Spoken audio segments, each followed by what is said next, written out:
In this video, we shall learn about the next distribution related to the normal distribution. It is called the t distribution, and as usual, we shall not start by defining it using its density or CDF, instead by defining a random experiment involving random normal numbers. We shall start with a random variable x which has standard normal distribution and another random variable y which has got chi-square with n degrees of freedom. Both these things will be jointly distributed and we want these two things to be independent. So you can think of this as if I am doing a random experiment such that its outcome is x and y. They are independent. This is standard normal, this is chi-square with degrees of freedom n, and they're independent. Then I give output of my random experiment as x divided by square root of y by n. So y by n, the entire thing is under square root.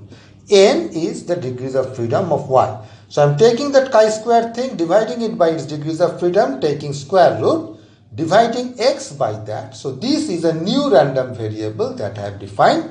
So my random experiment gives this as the final outcome. Because this is a random variable, obviously this has a distribution.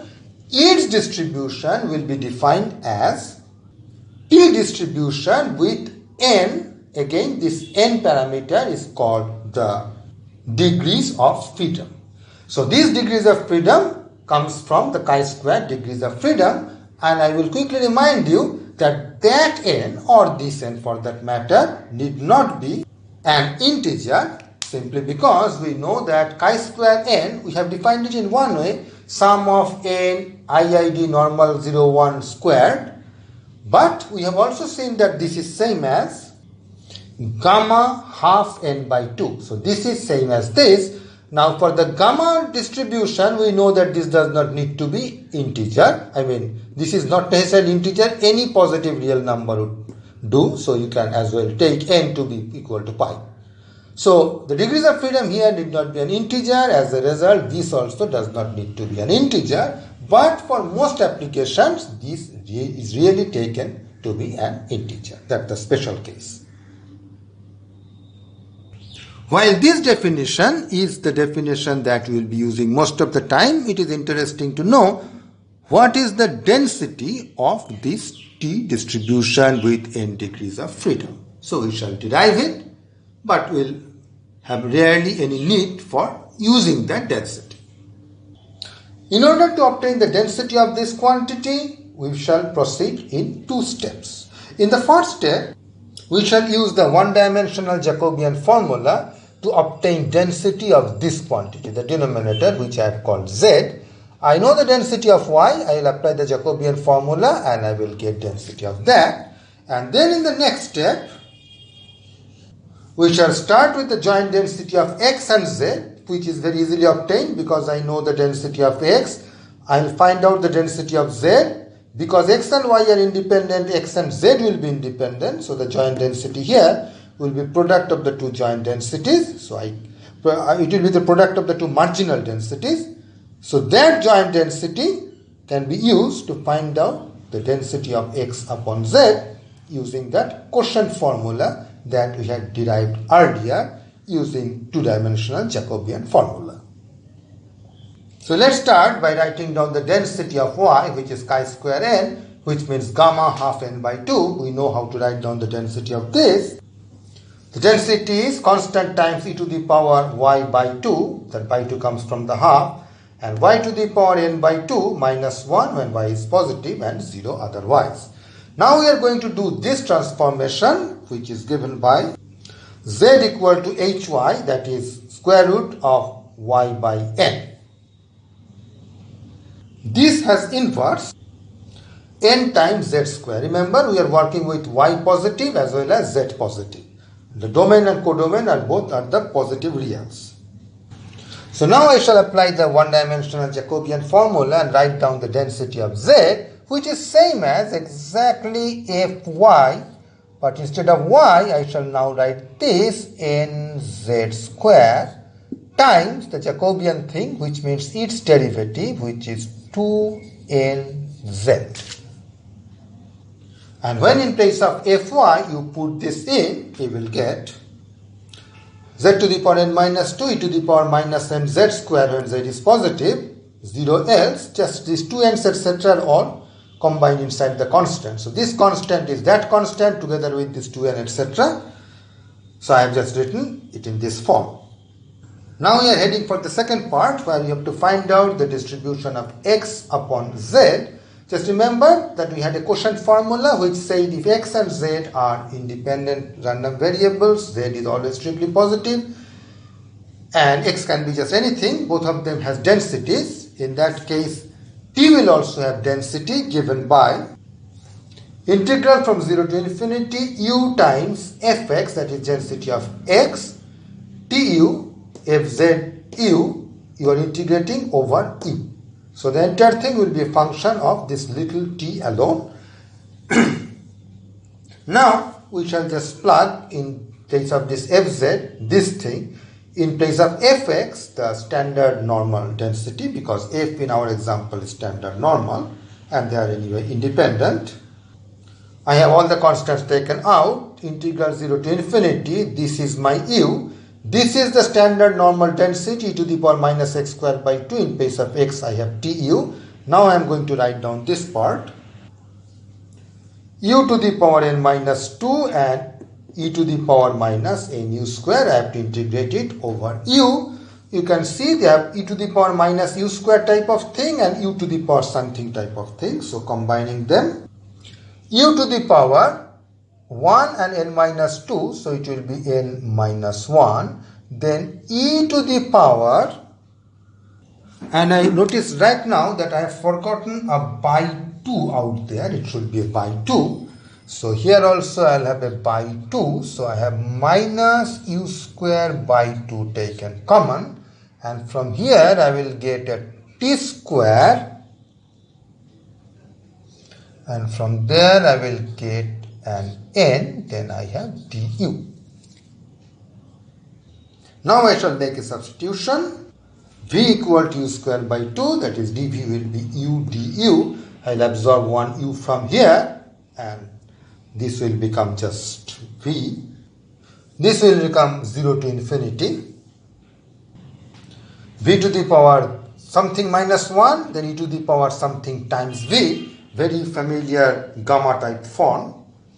And that will be, once I do the integration using that, so it is very much like the gamma density, so I know what the constant should be. This will be gamma of n plus 1 by 2 times t square plus n whole to the power this. Now if you are shocked, how did I get from here to here? Let me quickly remind you the gamma density.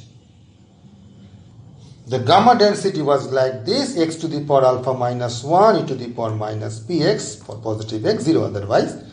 For this, the constant was p to the power alpha divided by gamma alpha. Now we know the integral of this must be equal to 1. So from this, we remember the lesson that this integral must be precisely its reciprocal so that the entire thing will become 1. So this must be gamma alpha divided by p to the power alpha. Now come back to this. I have, this plays the role of alpha, so I have gamma alpha. This plays the role of p, so I have p to the power alpha, but it is downstairs, p to the power alpha, but since it is downstairs, I have put this minus. So that's how I got this. Now notice that this is already part of the constant, so I might just erase this, meaning I am absorbing it inside the constant.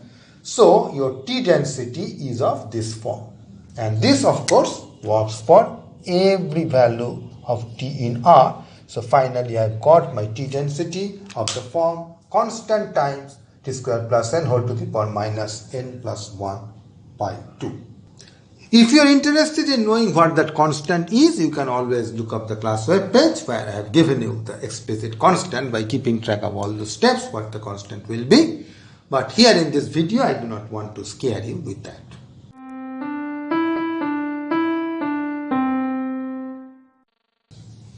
Whenever you learn about a new density, it's a good idea to have an idea how it looks.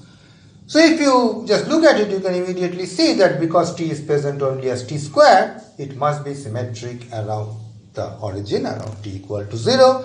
And also as t goes to infinity, thanks to this negative exponent, it must taper off towards 0. So the density looks pretty much like the normal density or the Cauchy density. It just looks somewhat like this. In fact, it is a slightly thicker tail than the normal 0-1 distribution and thinner tail than the Cauchy distribution. So if on it I overlay normal 0-1, in that case normal 0-1 density has thinner tails. And if I overlay on it the Cauchy distribution, then the Cauchy distribution has thicker tails. And indeed it is a simple exercise. If you let n go towards infinity, in that case this thing will actually converge to e to the power minus t squared by 2. So this density, as the degrees of freedom increases, will converge more and more towards the normal 0-1 distribution. And typically it is seen that even if you take n something like 40, the two curves are virtually indistinguishable. And that is why whenever you see any table etc. given for the t distribution, they rarely give you more than n equal to 40, because if n is more than 40, just look up a standard normal 0-1 table.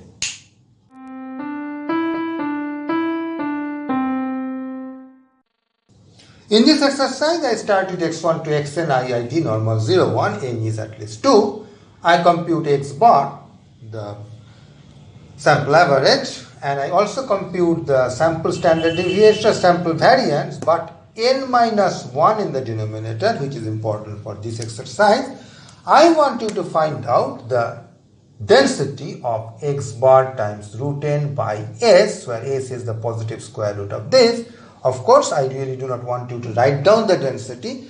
Just conclude that this must be some form of a t distribution. I will quickly remind you from one of the past videos that this has normal 0-1 over n distribution, and this has chi-square with n minus 1 degrees of freedom, but together I am dividing by n minus 1.